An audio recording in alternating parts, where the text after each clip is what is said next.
एक छोटे से गांव में हाशिम नाम का एक मेहनती लड़का रहता था। वो दिन भर खेतों में काम करता और शाम को अपने बीमार वालिद के पास बैठकर उनकी खिदमत करता। गुर्बत ने उनके घर का चूल्हा ठंडा कर रखा था, मगर हाशिम के दिल में उम्मीद की शम्म हमेशा जलती रहती थी। एक दिन हाशिम जंगल के किनारे लकड़ियां चुन रहा था कि उसे मिट्टी में दबा हुआ एक पुराना कांसी का चिराग मिला। चिराग बेहद पुरस्कार नजर आता था। हाशिम ने उसे साफ किया। क्या तू अचानक एक तेज रोशनी के साथ एक देवनमा जिन्न नमूदार हुआ। हाशिम घबरा गया, मगर जिन्न ने अदब से कहा, मैं इस चिराग का बंधा हुआ खादिम हूं, जो हुक्म दोगे पूरा करूंगा। हाशिम के दिल में पहली ख्वाहिश अपने बीमार वालिद की सेहत की आई। जिन्न ने हाथ हिलाया और अगले लम्हे हाशिम के वालिद सेहतमंद खड़े थे।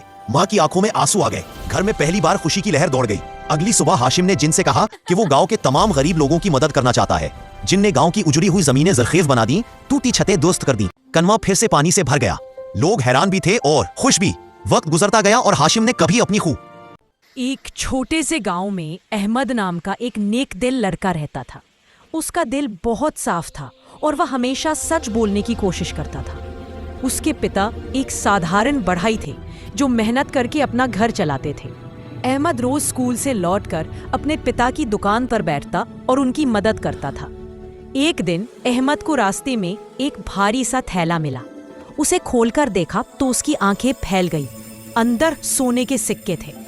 वह कुछ क्षण के लिए हैरान रहा, फिर सोचने लगा कि यह किसी का कीमती सामान है और शायद मालिक बहुत परेशान होगा।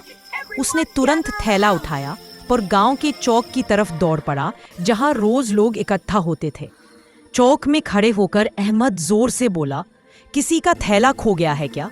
जो इसका मालिक है वह निशानी बताकर ले जाए। लोग उसकी आवाज सुनकर इकट्ठा हुए, लेकिन किसी ने भी थैला अपना नहीं बताया। अहमद ने सोचा कि वह इसे गांव के बुजुर्ग हाजी साहब के घर ले जाए ताकि सही मालिक तक पहुंचाया जा सके। शाम को एक बूढ़ा मुसाफिर हाजी साहब के पास आया। उसकी आंखों में चिंता थी। उसने बताया कि उसका थैला रास्ते में कहीं गिर गया है। हाजी साहब उसे अहमद के पास ले आए। बूढ़ा